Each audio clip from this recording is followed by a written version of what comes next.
కర్మ ఎప్పుడు ఎలా వస్తుందో తెలియదు. ఏ రూపంలో వస్తుందో తెలియదు. అది జన్మజన్మలకి వెంటాడుతూనే వస్తుంది. ఇది నిజం.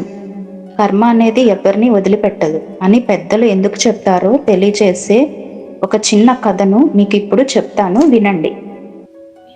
ద్వాపర యుగం చివరిలో యాదవ వంశం అంతమైపోయిన తర్వాత శ్రీకృష్ణుడు ఒంటరిగా ఒక చెట్టు క్రింద కూర్చొని పిల్లన గ్రోవిని వాయిస్తూ ఉంటాడు. అదే సమయంలో జర అనే వేటగాడు దూరం నుంచి శ్రీకృష్ణుడి పాదాన్ని జింక కన్నుగా భావించి బాణం సంధించాడు.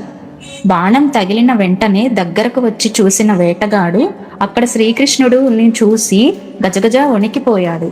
ప్రభు, నన్ను క్షమించండి, తెలియక ఈ తప్పు చేశాను అంటూ ఆయన పాదాలపై పడ్డాడు. అప్పుడు శ్రీకృష్ణుడు చిరునవ్వుతో ఇలా అన్నాడు, భయపడకు జరా, ఇది నీ తప్పు కాదు.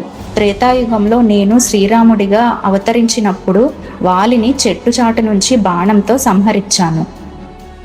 ఆ వాలి నువ్వే. ఆ కర్మ ఫలితమే ఈ సంఘటన.